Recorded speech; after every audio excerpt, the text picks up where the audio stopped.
ಇಲ್ಲಿ ನೆರೆದಿರುವ ಎಲ್ಲ ವಿದ್ವಾಂಸರ ಚರಣ ಕಮಲಗಳಿಗೆ ನನ್ನ ನಮನಗಳನ್ನು ಪ್ರಪ್ರಥಮವಾಗಿ ಅರ್ಪಿಸುತ್ತೇನೆ. ನನ್ನನ್ನು ಬರಮಾಡಿಕೊಂಡು ಇಷ್ಟೊಂದು ವಿದ್ವಾಂಸರನ್ನು ಒಂದೇ ಸಲ ಕಣ್ತುಂಬ ನೋಡುವ ಅವಕಾಶ ಮಾಡಿಕೊಟ್ಟ ಈ ಕಾರ್ಯಕ್ರಮದ ರೂವಾರಿಗಳು, ನಿರ್ವಾಹಕರು ಆದಂತಹ ಮಾನ್ಯ ಶ್ರೀ ಪೂಜ್ಯ ಕೃಷ್ಣ ಭಟ್ಟ ಮಳವಾಟಿಯವರೇ, ನನಗಿಂತ ಮುಂಚಿತವಾಗಿ ಮಾತನಾಡಿದ ಎಲ್ಲ ಬಂಧುಗಳೇ, ಮುಂದೆ ಮಾತನಾಡಲಿರುವವ ಅವರನ್ನು ನಾನು ಕ್ಷಮೆ ಕೇಳಿ, ಇದು ಸಮಾರೋಪ ಭಾಷಣ. ಯಾವ ರೀತಿ ಸಮಯ ನೀಡಲಾಗಿತ್ತು ಅದರ ಪ್ರಕಾರ ನಾನು ಬಂದಿದ್ದೆ. ಆದರೆ ಇದು ವಿದ್ವದ್ಗೋಷ್ಠಿ, ಇಲ್ಲಿ ಸಮಯಕ್ಕೆ ನಾವು ಪ್ರಾಧಾನ್ಯ ಕೊಡುವ ಹಾಗಿಲ್ಲ. ಇಲ್ಲಿ ಅವರ ನಿಮ್ಮ ನುಡಿಮುತ್ತು ಅಮೃತ ಧಾರೆ ನಮಗೆ ಪ್ರಮುಖ. ಆರ್ಷಧಾರ ಕಾರ್ಯಕ್ರಮ ಅತಿ ಸಾತ್ವಿಕ ಪವಿತ್ರ ಕಾರ್ಯಕ್ರಮ. ಈ ಸತ್ಸಂಗ ನನ್ನ ದೃಷ್ಟಿಯಲ್ಲಿ ತಪಸ್ವಿಗಳ ಸತ್ಸಂಗ. ಒಬ್ಬ ಸಿನಿಮಾ ತಾರೆ ಅಥವಾ ರಾಜಕಾರಣಿ ಬಂದಾಗ ಎಲ್ಲ ರೀತಿಯ ಜನ ಸೇರುತ್ತಾರೆ. ಕೂಗಲೇಬೇಕೆಂಬ ಇಚ್ಛೆಯಿಂದ ಮದ್ಯಪಾನ ಸೇವಿಸಿಯೂ ಬರುತ್ತಾರೆ. ಆದರೆ ಇಲ್ಲಿ ಅದಿಲ್ಲ. ಕಾಯ ವಾಚ ಮನಸ ತ್ರಿಕರ್ಣ ಶುದ್ಧಿಯಿಂದ ತಾವೆಲ್ಲರೂ ಬಂದಿದ್ದೀರಿ. ಈ ಕಾರಣದಿಂದಲೇ ತಮ್ಮೆಲ್ಲರಿಗೆ ನನ್ನ ಶ್ರದ್ಧಾಪೂರ್ವಕ ಸಾಷ್ಟಾಂಗ ನಮನಗಳನ್ನು ಮತ್ತೊಂದು ಸಲ ಅರ್ಪಿಸುತ್ತಿದ್ದೇನೆ. ನನ್ನ ಬಗ್ಗೆ ಮಿತ್ರರು ಏನೇನೋ ನುಡಿದರು, ಹಿರಿಯರು ಏನೇನೋ ಹೇಳಿದರು. ಯದ್ಭಾವಂ ತದ್ಭವತಿ. ಅವರೆಲ್ಲರೂ ಕೃಷ್ಣ ಭಟ್ಟರಲ್ಲಿರುವ ಹಿರಿಮೆಯನ್ನು, ಗರಿಮೆಯನ್ನು, ಮಹಿಮೆಯನ್ನು ಅವರು ಎಲ್ಲರಲ್ಲೂ ಕಾಣುತ್ತಾರೆ. ಅದು ಆತ್ಮಶುದ್ಧಿ ಇರುವವರಿಗೆ ಮಾತ್ರ ಸಾಧ್ಯ. ಅದನ್ನು ಅವರು ಪಡೆದುಕೊಂಡಿದ್ದಾರೆ. ತಾವು ಹೇಗೆ ಹೇಳುತ್ತೀರಿ ಅಂತಿದ್ದೀರಿ.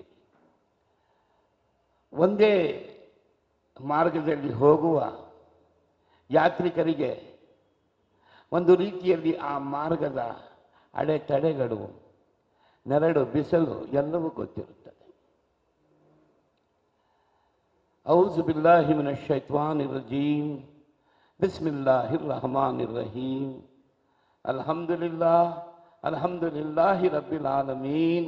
ಅಸ್ಸಲಾತು ವಸ್ಸಲಾಮು ಅಲಾ ರಸೂಲಿಹಿಲ್ ಕರೀಮ್. قال الله تعالى في شأن حبيبي إن الله ملائكته يصلون على النبي يا أيها الذين آمنوا صلوا عليه وسلموا تسليمات. اللهم صل على سيدنا شفيعنا مولانا محمد وعلى آل سيدنا شفيعنا مولانا محمد وبارك وسلم. ದಯಾಮಯನು ಕೃಪಾಶೀಲನು ಆದ ಪರಮಾತ್ಮ ಈ ಕಾರ್ಯಕ್ಕಾಗಿ ನಿರಂತರವಾಗಿ ದುಡಿದವರಿಗೆ, ಪರೋಕ್ಷ ಪ್ರತ್ಯಕ್ಷವಾಗಿ ಸಹಾಯ ಮಾಡಿದವರಿಗೆ, ತಮ್ಮ ಸಮಯವನ್ನು ದಾನವಾಗಿ ಇಲ್ಲಿ ಕೊಡಲು ಬಂದವರಿಗೆ, ಇಷ್ಟು ಹೊತ್ತು ಇಲ್ಲಿದ್ದು ಹೋದವರಿಗೆ ಮತ್ತು ಎಲ್ಲರ ಕುಟುಂಬಗಳಲ್ಲಿರುವವರಿಗೆ ಎಲ್ಲರಿಗೂ ಭಗವಂತ ಆಯುರಾರೋಗ್ಯ ಅಷ್ಟಸಿದ್ಧಿ ಸನ್ಮಂಗಳಗಳನ್ನು ದಯಪಾಲಿಸಲಿ. ಎಲ್ಲ ರೀತಿಯ ಸಾತ್ವಿಕ ಸಮೃದ್ಧಿಯನ್ನು ದಯಪಾಲಿಸಲಿ.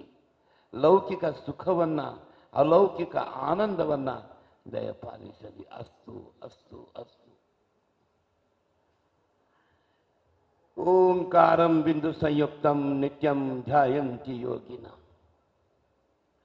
ಕಾಮದಂ ಮೋಕ್ಷದಂ ಚೈವ ಓಂಕಾರಾಯ ನಮೋ ನಮಃ ನಮೋ ನಮಃ ನಮೋ ನಮಃ.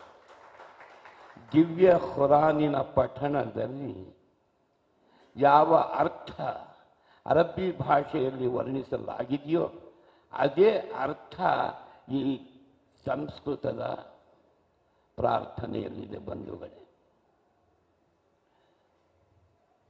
ಅಲೀಫ್ ಮತ್ತು ಮೀನ್, ಈಗ ತಾನೇ ಜಪ್ಪು ಅವರು ಮಾತನಾಡಿದರು ಲಾಲ್ ಮೀನ್, ಅಲೀಫ್ ಲಾಲ್ ಮೀನ್ ಬಗ್ಗೆ. ಓಂಕಾರದಲ್ಲಿಯೂ ಆ ಮಾ ಇದೆ.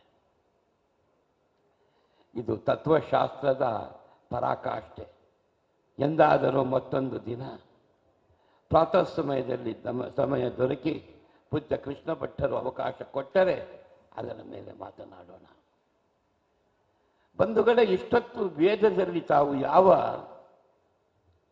ಘನಪಾಠ, ಜಟಾಪಾಠ, ಯಾವ ರಾಗ, ಯಾವ ಆರೋಹ ಅವರೋಹಣಗಳನ್ನು ಕೇಳಿದ್ದೀರೋ ಇವೆಲ್ಲವೂ ಸಾಮವೇದದಲ್ಲಿ ಬರುವಂತಹ ಅತಿ ಪ್ರಾಚೀನ ರಾಗಗಳು.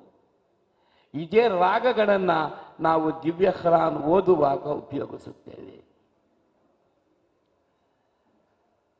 ಸ್ವಲ್ಪ ದೂರ ಕುಳಿತು ಖುರಾನಿನ ಪಠಣವನ್ನು ಕೇಳುತ್ತಾ ಸಂಸ್ಕೃತದ ಈ ಮಂತ್ರಘೋಷವನ್ನು ಕೇಳಿದರೆ ಯಾವುದು ಸಂಸ್ಕೃತ ಯಾವುದು ಅರಬ್ಬಿ ನಮಗೆ ಗೊತ್ತಾಗುವುದಿಲ್ಲ. ಕಾರಣ ಎರಡು ದೈವವಾಣಿಗಳು. ಭಗವಂತ ತನ್ನ ಜ್ಞಾನವನ್ನು ಹರಿಸಿದ ಭಾಷೆಗಳಾಗಿವೆ. ಬಂಧುಗಳೇ, ಪೂಜ್ಯರು ಮಾತನಾಡುವಾಗ ಪ್ರಾಸ್ತಾವಿಕವಾಗಿ ಕೃಷ್ಣ ಭಟ್ಟರು ಒಂದು ಮಾತು ನುಡಿದರು, ಧರ್ಮ ಒಂದೇ ಎಂದು. ನಿಜ, ಮತಗಳು ಬೇರೆ ಬೇರೆ ಇವೆ. ಏಕಂ ಸದ್ವಿಪ್ರ ಬಹುಧಾ ವದಂತಿ. ಪರಮಾತ್ಮ ಒಬ್ಬನೇ. ಬುದ್ಧಿವಂತರು ವಿವಿಧ ನಾಮದಿಂದ ಅವನನ್ನು ನೆನೆಯುತ್ತೇವೆ. ಇದನ್ನೇ ಖುರಾನ್ ಲಾ ಇಲಾಹ ಇಲ್ಲಲ್ಲಾ ಮೊಹಮ್ಮದರ್ ರಸೂಲಲ್ಲ ಎಂದು ಕರೆಯುತ್ತದೆ. ಮೊಹಮ್ಮದ್ ರಸೂಲಲ್ಲ, ಪೈಗಂಬರ್ ಮೊಹಮ್ಮದ್ ಸಲ್ಲಲ್ಲಾಹು ಅಲೈಹಿ ವಸಲ್ಲಂ ರವರು ಮನುಷ್ಯರು, ಆದರೆ ಪ್ರವಾದಿಗಳು. ಪರಮಾತ್ಮ ಒಬ್ಬನೇ, ಏಕೈಕ, ನಿರಾಕಾರ. ಇಲ್ಲಿ ಅಲ್ಲಾಹ್ ಎಂಬ ಹೆಸರು ಅರಬ್ಬಿ ಭಾಷೆಯ ಹೆಸರಾಗಿದೆ ಅಷ್ಟೇ. ಗಾಡ್, ಇಲಾಹಿ, ಭಗವಂತ, ಪರಮಾತ್ಮ, ಈಶ್ವರ ಎಲ್ಲ ಶಬ್ದಗಳು ಅದೇ ಅರ್ಥವನ್ನು ಆಯಾ ಭಾಷೆಯಲ್ಲಿ ಕೊಡುತ್ತವೆ. ಬಂಧುಗಳೇ, ಈ ಪರಮಾತ್ಮ ಇಡೀ ಜಗತ್ತುಗಳ ಸೃಷ್ಟಿಕರ್ತ. ಋಗ್ವೇದದ ಪ್ರಾರಂಭಿಕ ರುಚಿಗಳನ್ನು ತಾವು ಅಧ್ಯಯನ ಮಾಡಿದಾಗ ಪ್ರಕೃತಿಯನ್ನು ಕುರಿತು ಎಲ್ಲೆಲ್ಲಿ ವರ್ಣನೆ ಬಂದಿದೆಯೋ ಅಲ್ಲವೆಲ್ಲ ಈ ಮಾತು ಬರುತ್ತದೆ. ಮೂಲ ಶ್ಲೋಕಗಳು ನಿಮ್ಮ ಮುಂದಿಡಲು ಸಮಯವಿಲ್ಲ.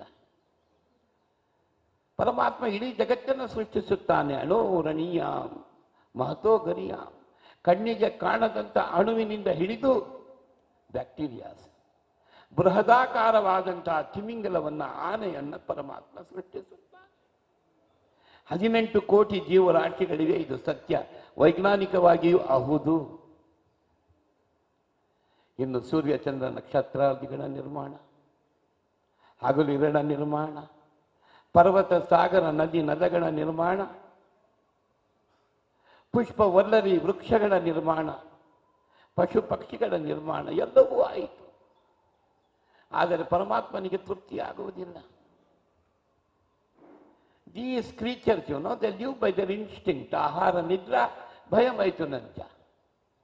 ಹುಟ್ಟುತ್ತವೆ, ಬದುಕಲು ಆಹಾರವನ್ನು ಸ್ವೀಕರಿಸುತ್ತವೆ, ವಂಶಾವೃದ್ಧಿ ಮಾಡುತ್ತವೆ, ಕಾಲ ಬಂದಾಗ ವಿನಾಶ ಹೊಂದುತ್ತವೆ. ಆದರೆ ಮನುಷ್ಯನನ್ನು ಪರಮಾತ್ಮ ಸೃಷ್ಟಿಸುವಾಗ ಈ ಸೃಷ್ಟಿಯ ಮುಕುಟಮಣಿ ನನಗೆ ಬೇಕು ಎಂಬ ನಿರ್ಣಯ ಪರಮಾತ್ಮನದಾಗಿರುತ್ತದೆ. ಪಂಚತತ್ವಗಳ ಮೂಲಕ ಪಂಚೇಂದ್ರಿಯಗಳನ್ನು ದಯಪಾಲಿಸಿ ಒಬ್ಬ ಸ್ತ್ರೀ ಪುರುಷರ ನಿರ್ಮಾಣ ಮಾಡುತ್ತಾನೆ. ಬಂಧುಗಳೇ, ಆ ಸ್ತ್ರೀ ಪುರುಷರೇ ಇಡೀ ಜಗತ್ತಿನ ತಂದೆ ತಾಯಿಗಳು.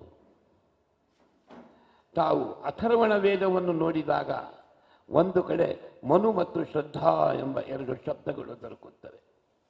ಅವರು ಮತ್ತಾರೂ ಅಲ್ಲ, ಯಾರನ್ನ ದಿವ್ಯ ಖುರಾನ್ ಆದಮ್ ಮತ್ತು ಹವ್ವ ಎಂದು ಕರೆಯುತ್ತದೆಯೋ,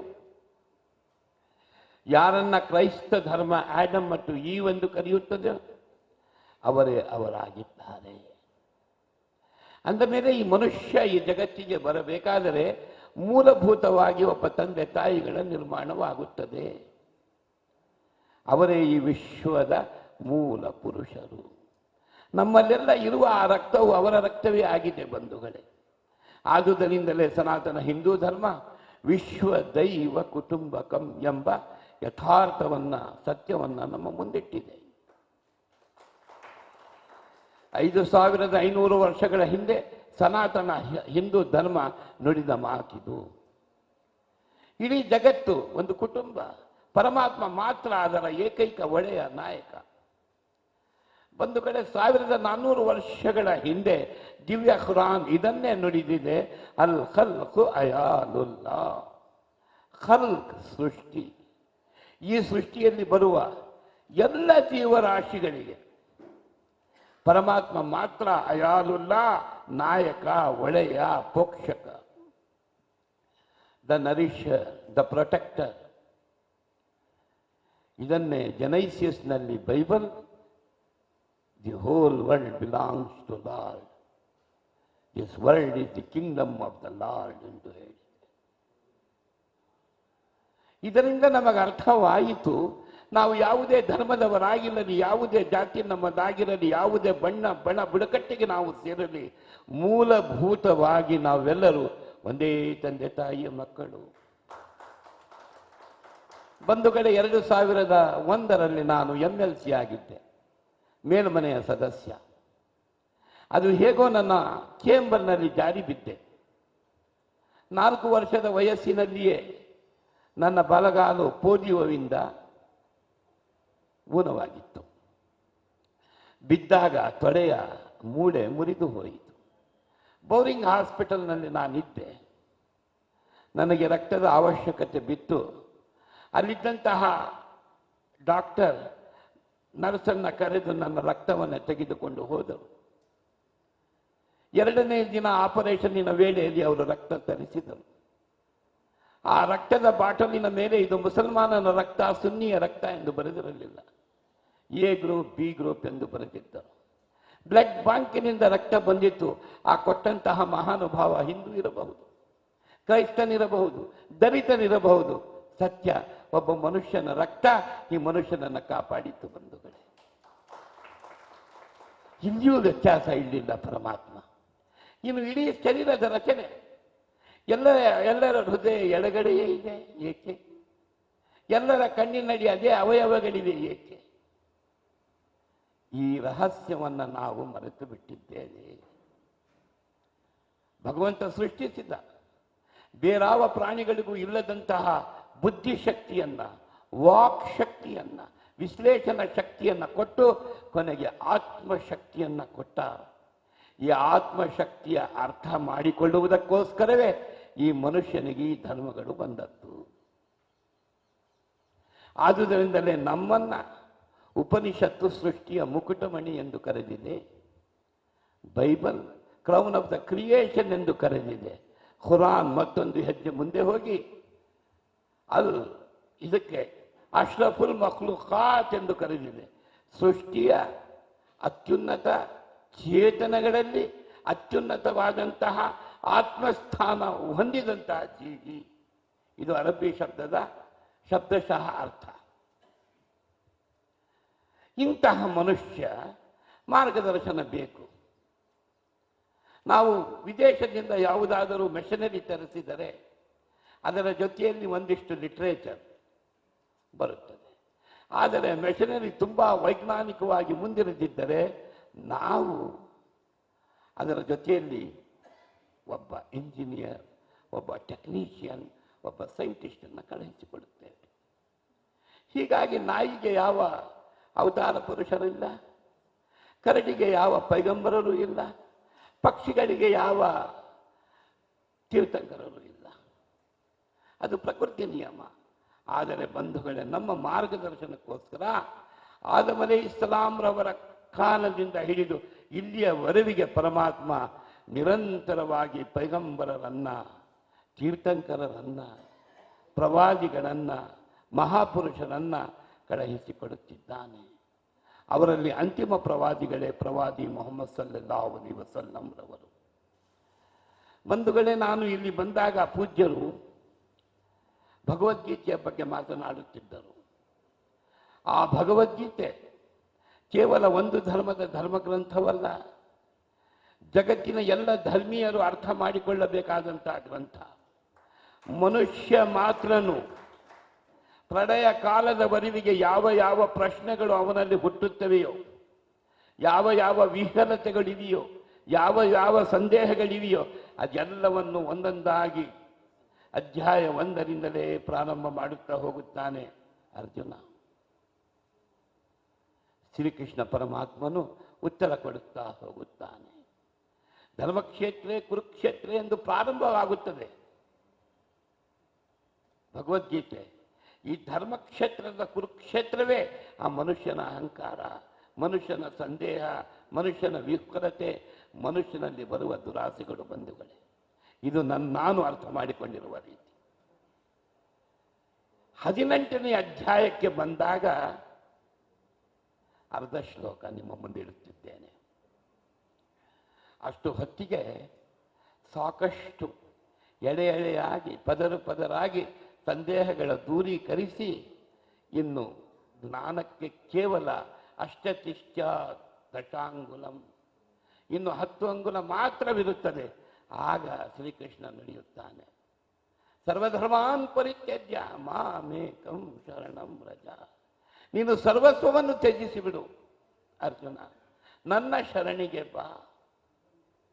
ಬಂಧುಗಳೇ, 5500 ವರ್ಷಗಳ ಹಿಂದಿನ ಈ ಸತ್ಯ ಖುರಾನಿನಲ್ಲಿದೆ, ಬೈಬಲಿನಲ್ಲಿದೆ, ಧಮ್ಮಪದದಲ್ಲಿದೆ, ಜಿನಾಗಮಗಳಲ್ಲಿದೆ, ಜರಸ್ತುಷ್ಟ್ರ ಧರ್ಮಗ್ರಂಥ ಝಂಡವೇಷ್ಟಾದಲ್ಲಿದೆ, ವಚನಕಾರರು ನುಡಿದಿದ್ದಾರೆ. ಸಿಖ್ ಧರ್ಮದ ಧರ್ಮಗ್ರಂಥ ಗುರುಗ್ರಂಥ ಸಾಹಬ್ನಲ್ಲಿದೆ. ಈ ಎಲ್ಲ ಗ್ರಂಥಗಳನ್ನು ಆಯಾ ಭಾಷೆಯಲ್ಲಿ ನಾನು ಅಧ್ಯಯನ ಮಾಡಿದ್ದೇನೆ. ನನಗೆ ಬರುವ ಭಾಷೆಗಳು ಮಾರ್ಕೆಟ್ಟಿನಲ್ಲಿ ಸಿಕ್ಕುವ ಪುಸ್ತಕಗಳ ಓದು ಕಲಿತದ್ದಲ್ಲ ಬಂಧುಗಳೇ. ಮಿಡ್ಲಿ ಸ್ಕೂಲ್ 6ನೇ ಕ್ಲಾಸಿನಿಂದ MA ವರೆಗೂ ಸಂಸ್ಕೃತ ನನ್ನ ವಿಶೇಷ ಭಾಷೆ. BA ಯಲ್ಲಿ MA ಯಲ್ಲಿ ಇದು ಸಾಲದೆಂದು 3 ವರ್ಷ ನಾನು ವೇದಾಧ್ಯಯನವನ್ನು ಮೈಸೂರಿನ ಸಂಸ್ಕೃತ ಕಾಲೇಜಿನಲ್ಲಿ ಮಾಡಿದೆ. ಇದ್ಯಾವುದರ ಅವಶ್ಯಕತೆಯೂ ನನ್ನ ಸರ್ವಿಸಿಗೆ ಬೇಕಿರಲಿಲ್ಲ. ನನ್ನ ಹತ್ತಿರ Hindi MA first class first rank ಇತ್ತು. ನಾನು ಹಿಂದಿಯಲ್ಲಿ PhD ಸಹ ಮಾಡಿದ್ದೆ. ಆದರೆ ನನ್ನ ಜ್ಞಾನಾರ್ಜನೆಗೋಸ್ಕರ, ನನ್ನ ಮನಸ್ಸಿನಲ್ಲಿರುವ ಅಂಧಕಾರವನ್ನು ದೂರೀಕರಿಸುವುದಕ್ಕೋಸ್ಕರ ಬಂಧುಗಳೇ ಇದರ ಅಧ್ಯಯನ ಮಾಡಿದೆ. ಇನ್ನು MA ಯಲ್ಲಿ ಕೇವಲ ಪಾಲಿ ಮತ್ತು ಪ್ರಾಕೃತ ಅಧ್ಯಯನ ಮಾಡುವುದಕ್ಕೋಸ್ಕರವೇ ಮೈಸೂರು ವಿಶ್ವವಿದ್ಯಾನಿಲಯಕ್ಕೆ ಹೋದೆ.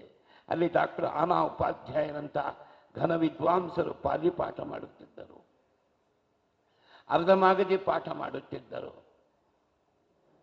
ಅದು ಆದ ನಂತರ ಮತ್ತೆ ಲೆಕ್ಚರರ್ ಆಗಿ 1967ಕ್ಕೆ ಬೆಂಗಳೂರಿಗೆ ಬಂದ ನಂತರ ನಾನು ಅರಬ್ಬಿ ಭಾಷೆಯನ್ನು ಅಲಿ ಬೇಟೆಯಿಂದ ಕಲಿತೆ. ಜಪ್ಪು ಅವರು ಅದೇ ಮಾತನಾಡುತ್ತಿದ್ದರು ನನ್ನ ಜೊತೆಯಲ್ಲಿ. ಇದ್ಯಾವುದರಿಂದಲೂ ನನಗೆ ಏನು ಸಿಕ್ಕಿತು ಎಂಬ ಪ್ರಶ್ನೆ ನಿಮಗೆ ಬರಬಹುದು. ಆತ್ಮಸುಖಾಯ ತುಳಸಿ ರಘುನಾಥ ಗಾಥ ಭಾಷಾ ಭಾವ ಭಾಷಾ ಮಂಜುಳ ಜ್ಯೋತಿ. ನಾನು ಹಿಂದಿ ಪ್ರೊಫೆಸರ್. ತುಳಸಿ ರಾಮಚರಿತ ಮಾನಸದಲ್ಲಿ ಒಂದು ಮಾತು ಬರುತ್ತದೆ. 400 ವರ್ಷಗಳ ಹಿಂದೆ ತುಳಸಿದಾಸರು ಅವಧಿ ಭಾಷೆಯಲ್ಲಿ ರಾಮನ ಚರಿತೆಯನ್ನು, ಶ್ರೀರಾಮಚರಿತೆ ಬರುತ್ತಾರೆ. ಅಲ್ಲಿದ್ದ ಅವತ್ತಿನ ಸಂಸ್ಕೃತ ವಿದ್ವಾಂಸರು ಅವರನ್ನು ನೀನು ಶುದ್ರನೆಂದು ಧಿಕ್ಕರಿಸಿ ಬಿಡುತ್ತಾರೆ. ರಾಮಾಯಣ, ವಾಲ್ಮೀಕಿಯ ರಾಮಾಯಣ ಸಂಸ್ಕೃತ ಭಾಷೆ, ನೀನು ಈ ಶೂದ್ರರ ಭಾಷೆಯಲ್ಲಿ ಬರೆದು ರಾಮನನ್ನು ಅಪವಿತ್ರಗೊಳಿಸಿದೆ. ಆಗ ತುಳಸಿದಾಸರು ಹೇಳುತ್ತಾರೆ, ಸ್ವಾಂತ ಸುಖಾಯ ತುಳಸಿ ರಘುನಾಥ ಗಾಥ. ನೋಡಿ, ನಾನು ಈ ಗಾಥೆಯನ್ನು ನನಗೆ ಅರ್ಥವಾಗುವ ಭಾಷೆಯಲ್ಲಿ ಬರೆಯುವ ಕಾರಣ ಅದರಿಂದ ನನಗೆ ಸ್ವಾಂತ ಸುಖಾಯ ಆತ್ಮಸುಖ ಸಿಗಲಿ ಎಂದು. ಮುಂದೆ ಒಂದು ದಿನ ಗೊತ್ತಾಯಿತು, ಮರ್ಯಾದಾ ಪುರುಷೋತ್ತಮ ಶ್ರೀರಾಮಚಂದ್ರನನ್ನು ನಾವು ಅರ್ಥ ಮಾಡಿಕೊಳ್ಳಬೇಕಾದರೆ ವಾಲ್ಮೀಕಿ ರಾಮಾಯಣಕ್ಕೆ ಒಂದು ರೀತಿಯ ಟ್ರಿಯಟೈಸ್ ಆಗಿ ನನಗೆ ಶ್ರೀರಾಮಚರಿತ ಮಾನಸ ಸಹಾಯವಾಯಿತು. ಇನ್ನು ಬಂಧುಗಳೇ, ಧರ್ಮಗಳ ವಿಷಯ. ಪೂಜ್ಯ ಕೃಷ್ಣ ಭಟ್ಟರು ನಮ್ಮ ಮನೆಗೆ ಬಂದಾಗ ಹೀಗೆ ಮಾತನಾಡುತ್ತಿದ್ವಿ. ಅವರು ಉದ್ವೇಗ ಬಂದು ಅವರ ಕಣ್ಣಿನಲ್ಲಿ ಅಮೃತಧಾರೆ ಅಶ್ರುವಾಗಿ ಹರಿಯಲಾರಂಭಿಸಿತು. ಆಗ ನಾನು ಅವರ ಕಾನ್ಮುಟ್ಟು ನಮಸ್ಕರಿಸಿದಾಗ ಅವರು ನುಡಿದರು, ಛೇ ಬೇಡಿ ಸಾಹೇಬರೇ, ನೀವು ನನಗಿಂತ ದೊಡ್ಡವರು. ನಾನು ನುಡಿದೆ, ಪೂಜ್ಯರೇ, ನಾನು ನಿಮ್ಮ ಶರೀರಕ್ಕೆ ನಮಿಸುತ್ತಿಲ್ಲ, ನಿಮ್ಮ ಆತ್ಮಕ್ಕೆ ಈ ನಮನ ತಾವು ಒಪ್ಪಿಕೊಳ್ಳಬೇಕು. ಬಂಧುಗಳೇ, ನನಗೂ ಆ ಏಣಿ ಸ್ವಲ್ಪ ಮಟ್ಟಿಗೆ ಇತ್ತು ಎಂಬ ಭಾವ. ಇಷ್ಟೆಲ್ಲ ಓದಿದ ಮೇಲೆ ಆ ಏಣಿ ಹೋಗುವ ಒಂದು ದಿನ ಬಂದಿತ್ತು, ಸುಮಾರು 40 ವರ್ಷಗಳ ಹಿಂದೆ. ಕಿತ್ತಳೆ ಹಣ್ಣು ನನಗೆ ಅತಿ ಪ್ರಿಯವಾದಂತಹ ಹಣ್ಣು. ಈಗಲೂ ಅದು ನನ್ನ ಬ್ಯಾಗಿನಲ್ಲಿ ಇರಬಹುದು. ಒಂದು ಸುರಿದು ತಿಂದೆ, ಒಂದೊಂದೇ ತೊಳೆ. ಅದರ ರುಚಿಯಲ್ಲಾಗಲಿ ರಸದಲ್ಲಾಗಲಿ ಯಾವ ವ್ಯತ್ಯಾಸವೂ ಕಾಣಲಿಲ್ಲ. ಮತ್ತೊಂದು ಸುರಿದು ನೋಡಿದಾಗ ಎನಿಸಿದೆ, ನನಗೆ ಸಿಕ್ಕಿದ ಕಿತ್ತಳೆ ಹಣ್ಣಿನಲ್ಲಿ 9 ತೊಳೆಗಳಿತ್ತು, ಸುಂದರವಾದ ಸಿಪ್ಪೆ ಇತ್ತು. ಆಗ ನನಗೆ ಅನ್ನಿಸಿತು, ಅಲ್ಲದೆ ನಾನು ವೇದಾಧ್ಯಯನ ಮಾಡಿದಾಗ ನಾನು ಓದಿದ ಕೆಲವು ಋಚಾಗಳನ್ನು ಸಂಸ್ಕೃತದಲ್ಲಿ ಅನುವಾದ ಮಾಡುವುದರ ಬದಲು ಅರಬ್ಬಿಯಲ್ಲಿ ಬಂದಿರುತ್ತಿದ್ದರೆ ಅದು ದಿವ್ಯ ಖುರಾನಿನ ಸೂರೆ ಅಲ್ ಬಕ್ರಾ, ಖುರಾನಿನ ಸೂರೆ ನೂರ್ ಮತ್ತು ಸೂರೆ ಅಲ್ ಖಲ್ಕ್ ಸಂಸ್ಕೃತದಲ್ಲಿ ಬರೆದಿರುತ್ತಿದ್ದರೆ ಅದು ವೇದದ ಒಂದು ಭಾಗ. ಅಂದ ಮೇಲೆ ಇದೇನಿರಬಹುದು? ಆ ಒಂದೊಂದು ತೊಳೆ ಒಂದೊಂದು ಧರ್ಮ. ಅದು ಸನಾತನ ಹಿಂದೂ ಧರ್ಮ, ಅದು ಜೈನ ಧರ್ಮ, ಅದು ಬೌದ್ಧ ಧರ್ಮ, ಅದು ಕ್ರೈಸ್ತ ಧರ್ಮ, ಅದು ಇಸ್ಲಾಂ ಧರ್ಮ, ಅದು ಪಾರ್ಸಿ ಧರ್ಮ, ಅದು ಸಿಖ್ ಧರ್ಮ. ಬಂಧುಗಳೇ, ಅದು ವೀರಶೈವ ಧರ್ಮ. ಆ ಮೇಲ್ಗಡೆ ಇರುವ ಸಿಪ್ಪೆಯೇ ಮಾನವ ಧರ್ಮ. ಬಂಧುಗಳೇ, ಧರ್ಮೋ ರಕ್ಷತಿ ರಕ್ಷಿತಃ. ಮನುಷ್ಯನಿಗೆ ಇವೆಲ್ಲವೂ ಆ ಮಾನವ ಧರ್ಮವನ್ನು ರಕ್ಷಿಸುವುದಕ್ಕೆ, ಅದನ್ನು ಆಸ್ವಾದಿಸಿ ಆ ಮಾರ್ಗದಲ್ಲಿ ನಡೆಯುವುದಕ್ಕೆ ಕೇವಲ ಒಂದೊಂದು ಸಹಾಯ. ಒಂದು ನಿಶ್ಚಿತ ಮಾರ್ಗಕ್ಕೆ ಹೋಗಬೇಕಾದರೆ ತಾವು ವಿಮಾನದ ಮೂಲಕವೂ ಹೋಗುತ್ತೀರಿ, ಚಕ್ರದ ವಾಹನದಲ್ಲಿಯೂ ಹೋಗುತ್ತೀರಿ, ಮತ್ತಾವುದೋ ರೀತಿಯಲ್ಲಿ ಹೋಗುತ್ತೀರಿ, ಆದರೆ ಗಂತವ್ಯ ಮಾತ್ರ ನಿಮ್ಮ ಗುರಿ. ಇದನ್ನು ನಾವು ಮರೆತು ಬಿಟ್ಟಿದ್ದೇವೆ. ಪೂಜ್ಯರ ಯಾವ ಸ್ಥಿತಿ ಬಂದಿದೆ? ನಾನೊಂದು ನಾಯಿ ಸಾಕಿದ್ದೆ ಬಹಳ ಹಿಂದೆ. ನಾನು ಭಾಷಣದಿಂದ ಬಂದರೆ ಸುಮಾರು ಮುನ್ರೆಡ್ಡಿಪಾಳ್ಯ ಪೊಲೀಸ್ ಸ್ಟೇಷನ್ನಿನ ಹತ್ತಿರ ನಾನಿರುತ್ತಿದ್ದೆ.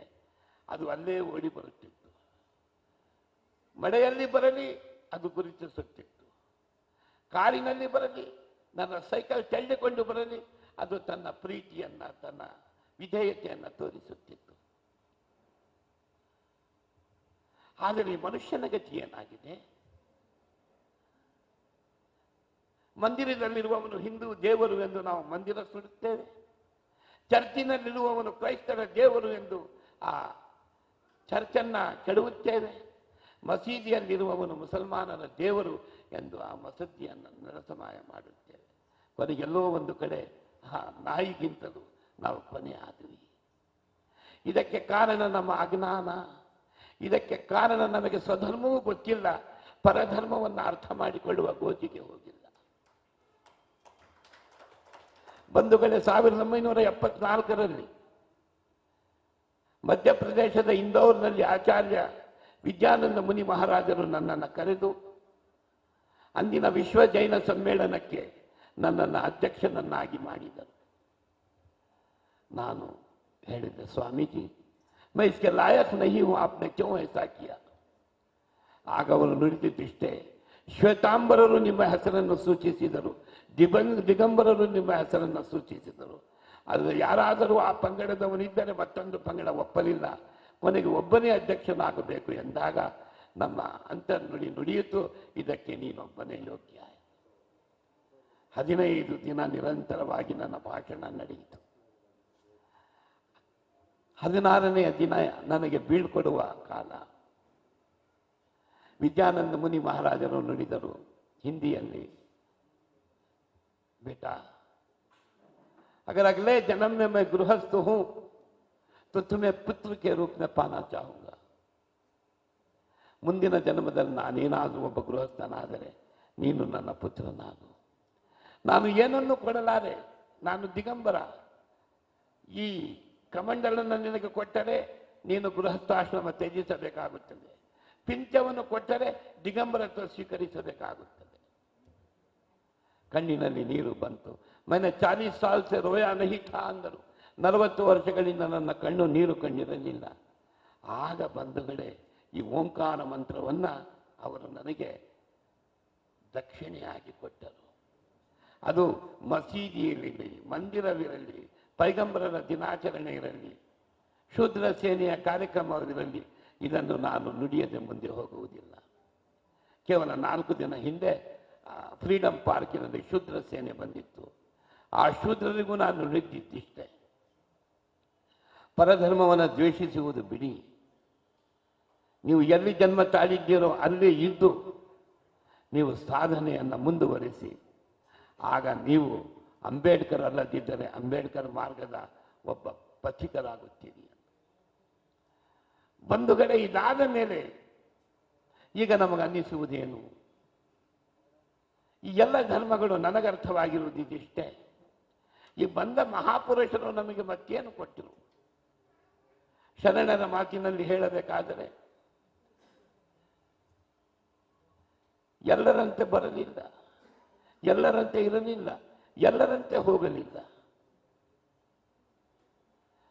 ಸತ್ಯದಂತೆ ಬಂದರು, ಜ್ಞಾನದಂತೆ ಇದ್ದರು, ಮುಕ್ತಿ ಅಂತ ಹೋದರು. ನೋಡಿ, ಉರಿಲಿಂಗ ದೇವ ನಿನ್ನ ಶರಣರು ಉಪಮಾತೀತರಾಗಿ ಉಪಿಮಿಸಬ್ಯಾರು ಅನ್ನುತ್ತಾರೆ, ಭಾರತ ಎನ್ನುತ್ತಾರೆ. ಇಲ್ಲಿ ಅವರ ಬರುವಿಕೆ, ಇರುವಿಕೆ, ತೆರಳುವಿಕೆ ಅದು ಪುಣ್ಯಜ್ಞಾನ ಮುಕ್ತಿಯಲ್ಲದೆ ಮತ್ತೇನೂ ಅಲ್ಲ. ಇನ್ನು ಬಂಧುಗಳೇ, ಈ ಶರಣು ತತ್ವ ಯಾವುದನ್ನ ಶ್ರೀಕೃಷ್ಣ ಭಗವದ್ಗೀತೆಯಲ್ಲಿ ನುಡಿದನ, ಅದು ಬೌದ್ಧ ಧರ್ಮದ ಅಡಿಪಾಯ. ಅವರು ನಾಸ್ತಿಕರು. ಬುದ್ಧಂ ಶರಣಂ ಗಚ್ಛಾಮಿ, ಧಮ್ಮಂ ಶರಣಂ ಗಚ್ಛಾಮಿ, ಸಂಘಂ ಶರಣಂ ಗಚ್ಛಾಮಿ. ಅದು ಇಸ್ಲಾಂ ಧರ್ಮದ ಅಡಿಪಾಯ. ಅಲ್ಲಾಹು ಅಕ್ಬರ್ ಅಶ್ಹದು ಅನ್ ಲಾ ಇಲಾಹ ಇಲ್ಲಲ್ಲಾ ಎಂದು ನಾವು ಪ್ರತಿನಿತ್ಯ 5 ಹೊತ್ತು ಅಜಾನ್ ಮಾಡುತ್ತೇವೆ.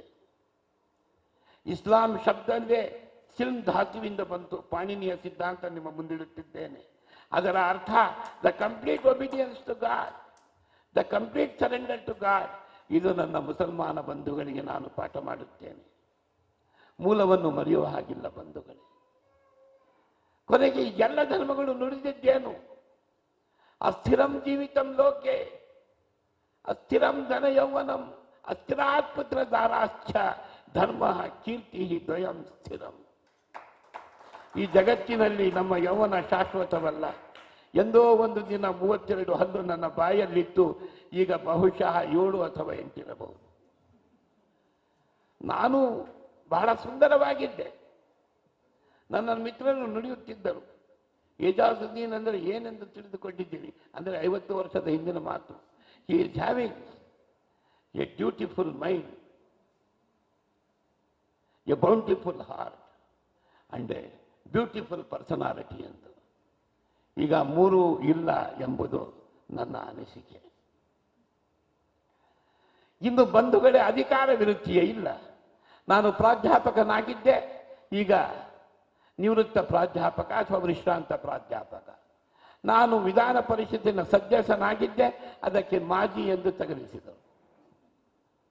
ಇನ್ನು ಹೆಂಡತಿ ಮಕ್ಕಳಿರುತ್ತಾರೆಯೇ? ಎಲ್ಲಿ 20 ವರ್ಷಗಳ ಹಿಂದೆ ನನ್ನ ಧರ್ಮಪತ್ನಿ ಹಜ್ಜಿಗೆ ಹೋದಳು, ಅವಳು ಅಲ್ಲೇ ಮುಕ್ತಿಯನ್ನು ಕಂಡಳು. ನಾನು ಮತ್ತೆ ವಿವಾಹವಾಗಲಿಲ್ಲ ಸಹೋದರಿಯರೇ. ನಮ್ಮ ಧರ್ಮದಲ್ಲಿ ಇದ್ದಾಗಲೇ ಮದುವೆ ಆಗಬಹುದು, ಆದರೆ ನಾನು ಮದುವೆ ಆಗಲಿಲ್ಲ. ಪ್ರಶ್ನಿಸಿದಾಗ ನುಡಿದೆ, ಇನ್ನು 5 ವರ್ಷಗಳ ನಂತರ ನಾನು ಗೃಹಸ್ಥಾಶ್ರಮವನ್ನು ತ್ಯಜಿಸಬೇಕು, ನಂತರದ ಆಶ್ರಮವನ್ನು ನಾನು ಸ್ವೀಕರಿಸಬೇಕು. ಆ ವಾನಪ್ರಸ್ಥ ಆಶ್ರಮದಲ್ಲಿ ನನ್ನ ಬೇರೆ ಕರ್ತವ್ಯಗಳಿದೆ ಎಂದು. ಅದರಿಂದ ದೊರಕಿದ್ದೇನು ಆನಂದ. ಇದು ನನ್ನ MA PhDಯಲ್ಲಿ 100 ಬಹುಮಾನಗಳಲ್ಲಿ ಸಿಗಲಿಲ್ಲ ಬಂಧುಗಳು. ಇದನ್ನು ಪಡೆಯುವುದಾದರೂ ಹೇಗೆ? ಬಹಳ ಸುಲಭ. ಖುರಾನಿನ ಮಾತು, ಮಹಾಕವಿ ಇಕ್ಬಾಲರ ಅದನ್ನು ಅನುವಾದಿಸಿದ್ದಾರೆ. दर्द दिल के वास्ते पैदा किया इंसान को, वरना कुछ कम न थे, इताअत के लिए करूँ क्या. ಓ ಮನುಷ್ಯನೇ, ಪರಮಾತ್ಮ ನಿನ್ನನ್ನು ಕೇವಲ ಪ್ರಾರ್ಥನೆ ಅಥವಾ ನಮಾಜಿಗಾಗಿ ಸೃಷ್ಟಿಸಲಿಲ್ಲ. ದರ್ದೆ ದಿಲ್, ಇನ್ನೊಬ್ಬರ ನೋವನ್ನು ನೀನು ಅರ್ಥ ಮಾಡಿಕೋ, ಇನ್ನೊಬ್ಬರ ಅವಶ್ಯಕತೆಯನ್ನು ನೀನು ಅರ್ಥ ಮಾಡಿಕೋ. ನನ್ನ ಸಹೋದರಿಯರು ದೇವರವರಿಗೆ 100 ಕಾಲ ಆನಂದ ದಯಪಾಲಿಸಲಿ, ಸುಖ ದಯಪಾಲಿಸಲಿ. ನನಗೆ ಅವಶ್ಯಕತೆ ಇತ್ತು ಒಂದಿಷ್ಟು ಆಹಾರದ್ದು. ಅವರು ಹೇಗೋ ಮಾಡಿ ಹುಡುಕಿ ಇದ್ದ ಆಹಾರವನ್ನು ನನಗೆ ಕೊಟ್ಟರು. ಸಹೋದರನ ಮೂಲಕ ಕೃಷ್ಣ ಭಟ್ಟರು ನನಗೆ ಕಾಫಿಯನ್ನು ತರಿಸಿಕೊಟ್ಟರು. ಬಹುಶಃ ಆಗ ನನಗಾದಂಥ ಆನಂದ ಇದೆಯಲ್ಲ, ಅದು ಮೃಷ್ಟಾನ್ನ ಭೋಜನಗಳು ಸಿಕ್ಕಿರುತ್ತಿದ್ದರೂ ಬಹುಶಃ ಆಗುತ್ತಿರಲಿಲ್ಲ, ಏಕೆಂದರೆ ಅದು ನನ್ನ ಅವಶ್ಯಕತೆ. ಇನ್ನು ಬಂಧುಗಳೇ, ಹಸಿದವನಿಗೆ ಒಂದಿಷ್ಟು ಅನ್ನ ಕೊಡಿ, ಆ ಕಾರ್ಯ ಇವರು ಮಾಡಿದ್ದಾರೆ. ಅರಿವೆ ಇಲ್ಲದವನಿಗೆ ಒಂದಿಷ್ಟು ಅರಿವೆ ಕೊಡಿ. ಏನೂ ಇಲ್ಲದರೆ ಅವನ ಮನಸ್ಸಿಗೆ ನೋವಾಗದ ಹಾಗೆ ನಡೆಯಿರಿ. ನನ್ನ ಪ್ರವಾದಿ ಸಲ್ಲಲ್ಲಾಹು ಅಲೈಹಿ ವಸಲ್ಲಂರವರು ನುಡಿಯುತ್ತಾರೆ, ಅನಾಥನ ಮುಂದೆ ನಿಮ್ಮ ಮಕ್ಕಳನ್ನು ನೀವು ಚುಂಬಿಸಬೇಡಿ, ಮುಚ್ಚಿಡಬೇಡಿ. ಕಾರಣ, ಅನಾಥ ಮಕ್ಕಳು ಆ ದೃಶ್ಯವನ್ನು ನೋಡಿದಾಗ ತಮಗಿಲ್ಲದ ತಂದೆ ತಾಯಿಗಳನ್ನು ನೆನೆದು ಅವರ ಆ ಕೋಮಲ ಹೃದಯ ಅಲ್ಲಿ ನೋವು ತಿನ್ನುತ್ತದೆ. ಇನ್ನೊಬ್ಬರನ್ನು ನೀವು ಹೇಗೆ ಅರ್ಥ ಮಾಡಿಕೊಳ್ಳಬೇಕು? ಯಾವುದು ಅವನಿಗಿಲ್ಲವೋ ಅದು ನನ್ನ ಹತ್ರ ಇದ್ದರೆ ಕೊಡಬೇಕು, ಕೊಡಲಾಗದೇ ಇದ್ದರೆ ಅವನ ಕಣ್ಣಿಗೆ ಬೀಳುವುದು ಬೇಡ. ಪ್ರವಾದಿಗಳ ಮತ್ತೊಂದು ಹದೀಸ್, ನಿನ್ನ ಮನೆಯಲ್ಲಿ ಒಳ್ಳೆಯ ಹಣ್ಣನ್ನು ತಂದು ನೀನು ಸುರಿಯುತ್ತಿದ್ದೀಯೇ, ನಿನ್ನ ಪಡೋಸಿ ಅಥವಾ ಪಕ್ಕದ ಮನೆಯವರಿಗೆ ಕೊಡಿ. ಕೊಡಲಾಗದೇ ಇದ್ದರೆ ಅರ್ಧರಾತ್ರಿಯವರೆಲ್ಲರೂ ಮಲಗಿದಾಗ ಆ ಸಿಪ್ಪೆಗಳನ್ನು ಆಚೆ ಬಿಸಡಿ. How one should learn to respect the sentiments, the emotions of others. ಇದೇ ವಿಶ್ವದೈವ ಕುಟುಂಬಕಂ. ಎಂತಹ ಸುಂದರವಾದ ಮಾತು, ಹಿತೋಪದೇಶ ಇದನ್ನೇ ನುಡಿಯುತ್ತದೆ.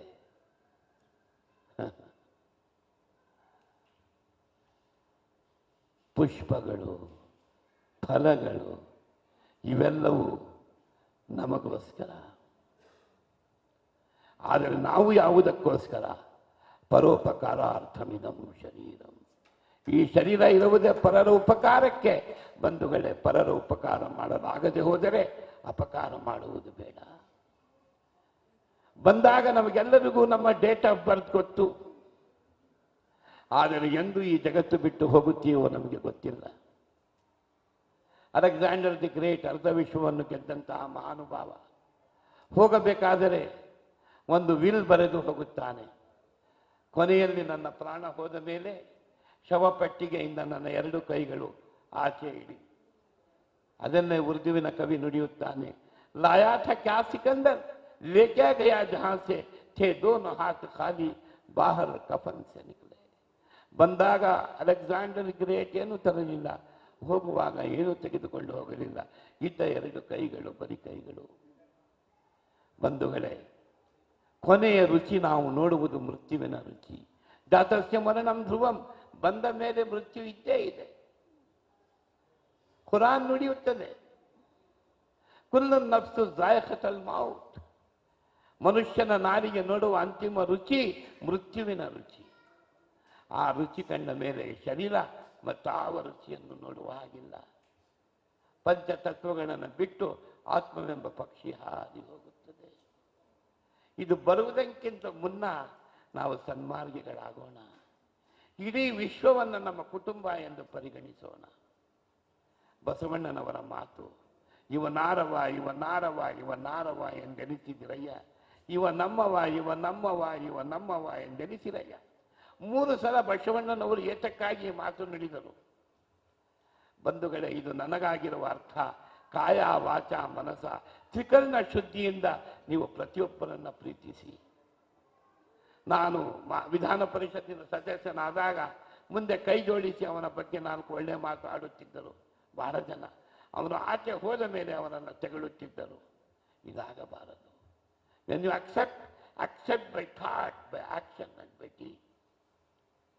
ಸಮಯ ಹೆಚ್ಚಾಗುತ್ತಿದೆ ಬಂಧುಗಳೇ. ಸಮಯ ಯಾರಿಗಾಗಿಯೂ ಕಾಯುವುದಿಲ್ಲ.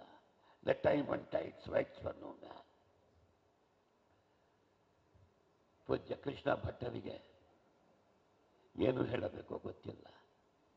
ನಾವೆಲ್ಲರೂ ಅಮೃತ ಪುತ್ರರಾಗಿ ಹುಟ್ಟಿದ್ದೇವೆ. ನಮ್ಮ ಕುಮಾರ್ಗ ನಮ್ಮನ್ನ ವಿಷಪಶುಗಳಾಗಿ ಮಾಡಲಿದೆ. ಬೇಡ, ನೀನು ಅಮೃತ ಧಾರೆಯನ್ನು ಕುಡಿದು ಅಮೃತ ಮಾರ್ಗಕ್ಕೆ ಹೋಗಿ ಎಂದು ಈ ಆರ್ಷಧಾರೆಯನ್ನು ನಮಗೆ ದಯಪಾಲಿಸಿದ್ದಾರೆ. ಭಗವಂತ ಅವರಿಗೆ 100 ಕಾಲ ಇಂತಹ ಸೇವೆ ಮಾಡುವ ಅವಕಾಶ ಸಮೃದ್ಧಿಯಿಂದ ಸಂತಸದಿಂದ ಮಾಡುತ್ತಾ ಬರಲಿ. ಕೊನೆಯಲ್ಲಿ ಇದಿಷ್ಟೇ, ರಾತ್ರಿರ್ಗಮಿಷ್ಯತಿ ಸುಪ್ರಭಾತಂ ಭಾಸ್ವಾನುದೇಶ್ಯತಿ ಹಸಿಷ್ಯತಿ ಪಂಚಟತಿ ಇತಂ ವಿಚಂತಯತೆ ಕೋಶಗತೆ ಹಾ ಧಿರೇಪ ಗಜನಿ ನರ ವಿಜ್ಜಹಾರ.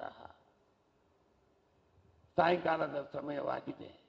ತಾವರೆಯ ಕೊಳದಲ್ಲಿರುವ ಎಲ್ಲ ಕಮಲಗಳು ತನ್ನ ಸಂಪುಟಗಳನ್ನು ದಳಗಳನ್ನು ಮುಚ್ಚಿಕೊಳ್ಳುತ್ತಿವೆ.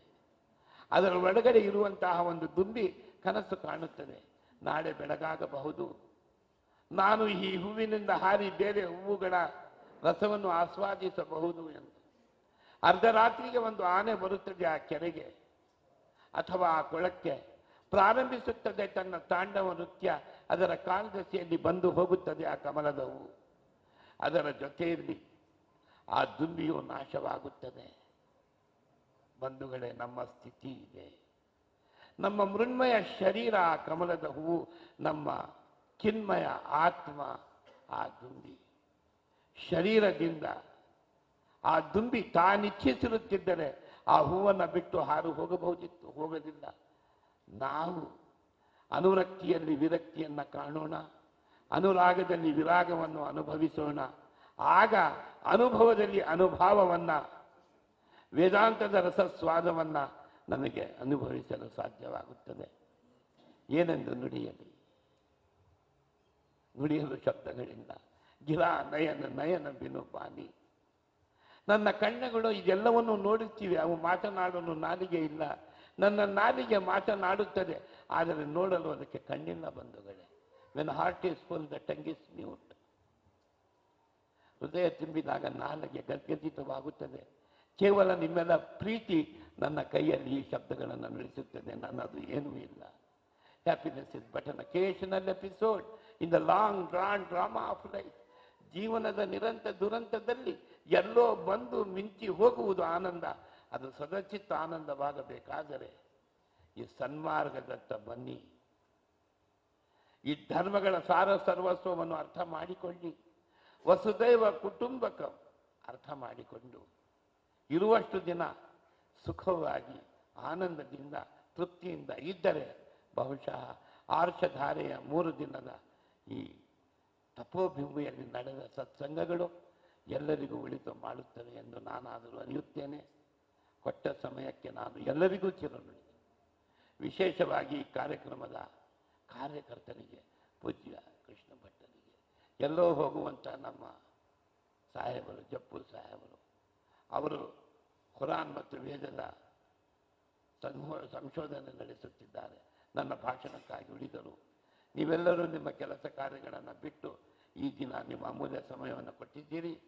ನಾನು ನಿಮಗೆ ಚಿರಋಣಿ. ದಯಾಮಯನು ಕೃಪಾಶೀಲನೂ ಆದ ಪರಮಾತ್ಮ ತಮ್ಮೆಲ್ಲರಿಗೆ ಆಯುರ ಆರೋಗ್ಯ ಅಷ್ಟಸಿದ್ಧಿ ಸನ್ಮಂಗಳಗಳನ್ನು ದಯಪಾಲಿಸಲಿ. ಇಂತಹ ಸತ್ಸಂಗಗಳು ಮತ್ತೆ ಮತ್ತೆ ನಡೆಯಲಿ. ಇಂಥ 100 ಕಾರ್ಯಕ್ರಮಗಳು ಮಾಡುವಂತಹ ಆರ್ಥಿಕ, ದೈಹಿಕ, ಮಾನಸಿಕ, ಆತ್ಮಿಕ ಶಕ್ತಿಯನ್ನು ಕೃಷ್ಣ ಭಟ್ಟರಿಗೆ ಪರಮಾತ್ಮ ಕೊಡಲಿ ಎಂದು ಬೇಡುತ್ತಾ ನನ್ನ ಮಾತನ್ನು ಮುಗಿಸುತ್ತಿದ್ದೇನೆ. ಓಂ ತತ್ಸತ್, ಓಂ ತತ್ಸತ್, ಓಂ ತತ್ಸತ್, ಓಂ ಶಾಂತಿ ಶಾಂತಿ ಶಾಂತಿ.